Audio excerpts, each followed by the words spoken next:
Mr. Jonathan Reynolds. Thank you, Mr. Deputy Speaker. And can I begin by paying tribute to the fine speech of the Honourable Member for Stafford. Whilst we may be on different sides of this House, his passion and commitment to his constituency really came across in his contribution, and I wish him a long and successful parliamentary career.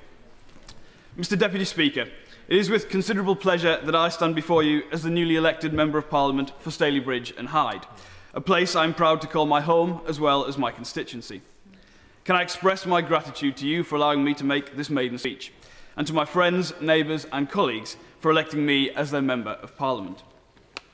In the customary fashion, I wish to say something about my predecessor, the Right Honourable James Purnell. Many in this House will know James from his work as the former Secretary of State for Work and Pensions, and before that for Culture, Media and Sport. James will be a hard act to follow. Not only did he enjoy an impressive ministerial career in the 9 years that he spent here, but before he'd even arrived, he was already credited with drawing up the blueprint for Britain's system of media regulation when he was still in his mid-20s. But James is also fondly remembered in Stalybridge and Hyde as a conscientious constituency MP. We are particularly grateful for his tireless lobbying for our new schools, of which there are now several, with more on the way, for his commitment to the regeneration of our parks and public spaces, such as Stamford Park, and to his unstinting support for local community groups, such as Rash in the Ridge Hill area of Stalybridge, where his support helped establish a communal garden, launch projects to cut antisocial behaviour, and open a drop-in centre for local residents. Most of all, James has my admiration for always being a politician prepared to deal in the business of ideas. At times, British politics can appear to run on orthodoxies, and those people, like James, who can see beyond that should be cherished. I believe this House will miss him. Mr. Deputy Speaker, it is with great sadness that I must report that one of my first duties as a Member of Parliament will be tomorrow attend the funeral of Corporal Harvey Holmes, a soldier from my constituency from 1st Battalion, the Mercian Regiment, who was serving in Afghanistan, fighting to bring some of the freedoms we enjoy in this country to a troubled part of the world. I know that all members of this House will join with me in sending their best wishes to Corporal Holmes' family. I wish to use this opportunity to record my admiration and gratitude to men and women like Corporal Holmes for their outstanding devotion and service to their country. It seems to me that in a world where a person can be described as a hero for a performance on a sports pitch or appearance on a television talent show, we so often forget the true meaning of words like heroism and courage. In my time in this House, I will never forget their true meaning and hope always to be known as a friend of this country's armed forces. Mr. Deputy Speaker, I am immensely proud of my constituency and the component localities that make it up. The towns of Stalybridge, Hyde and Moseley, the villages of Broadbottom, Hollingworth and Mottram and Hattersley, to whom I owe a particular debt, as they allowed me to begin my political career by electing me to Tameside Metropolitan Borough Council. And I should also not forget to mention the town of Dunfield, for which, due to its division between two constituencies, I share the honour of parliamentary representation with my good friend, the Honourable Member for Denton and Reddish. Together, these towns and villages form part of the borough known as Tameside, on the eastern side of the great city of Manchester. I would recommend a visit to my constituency to any member of this House. Whether it is the beautiful countryside of Werneth Low or the Longdendale Valley, the atmosphere of the buffet bar at Stalybridge train station, or the distinct character of the town of Moseley, there is much to enjoy and appreciate. But most of all, Mr. Speaker, it is the people of my constituency who make it what it is. We are a proud and hard-working people, an example of the enduring ability of the British people to adapt to changing times. For in 1844, no less a man than one Frederick Engels visited my constituency when writing his book on the condition of the working class in England, and he described Stalybridge in the following terms. On first entering the town, the visitor sees congested rows of old, grimy and dilapidated cottages. Most of the streets run in wild confusion, up, down and across the hillsides.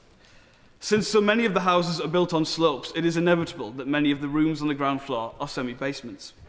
It may well be imagined what a vast number of coursed back passages and blind alleys have been created as a result of this wholly unplanned method of building, of this disgustingly filthy town. Mr. Deputy Speaker, I'm pleased to say that today Stalybridge is a pleasant and prosperous place, unrecognisable from when it was visited by Engels. But the themes that motivated Engels' writing, of the force of industrial change and the resulting social problems caused by it, are an illustration of the enduring nature of the political challenges this House is called to address. For today, the people of my constituency are faced with forces of change no less powerful than those which Engels observed. But where he once observed how working people's lives were being changed by the powerful force of industrialisation, today we can just as easily observe the effects of the force of globalisation. It is a force which has left many feeling vulnerable, insecure and concerned for their future. And yet it is a force that cannot be stopped or turned back any more than the Luddites could turn back the process of industrialisation. The question for us is, how can we harness this force, shape it, and turn it to the advantage of constituencies like mine? Mr. Deputy Speaker, it is my belief that it is the role of government to help people in my constituency do this. In making this point, I wish to make clear that I do not advocate a return to the days of the state running every aspect of our lives, or a return to the paternalism of the past. Government must steer, not row. But it must give people the skills upon which to compete in this new world, to give them opportunities to retrain in the face of global adjustments, and to set the rules by which we all stand a chance to fulfil our potential. And in addition, government must be prepared to tackle the inequalities that stand in the way of that fulfilment. I believe the previous government made a significant contribution to doing this. My constituency has better schools, better housing and better healthcare than it did in 1997. But we should also recognise that tackling inequality is about more than providing new buildings. It is about what goes on inside of them. We need to inspire our young people to have higher aspirations. We need a society based on values, not just material value. And we need to be prepared to take on vested interests when they attempt to block our progress. We must be tough on poverty and tough on the causes of poverty, not just because that is fair, but because in today's global world, we need to unleash the capacity of every one of our citizens, or be prepared to see ourselves overtaken by the nations that do. Mr. Deputy Speaker, I wish to end by saying something about the political times we find ourselves in. I first came to this House as a student on a trip from my college, and it impressed in me a sense of wonder that has stayed with me ever since. It is my sincere regret that its reputation, and that of politics generally, has been so diminished by the events of recent years. We as members of this new Parliament have a great deal of work to do to repair some of the damage. This will not only involve how we conduct ourselves as individuals, but how we go about reforming our entire political system. And I believe this House needs to make sure that, in a world dominated by coverage of the executive branch of government, we do not forget the supremacy of Parliament and how it can be used to enable a national dialogue on matters of national contention. I believe this House needs to remember that on many issues, cross-party cooperation will yield results much faster than exaggerated dividing lines.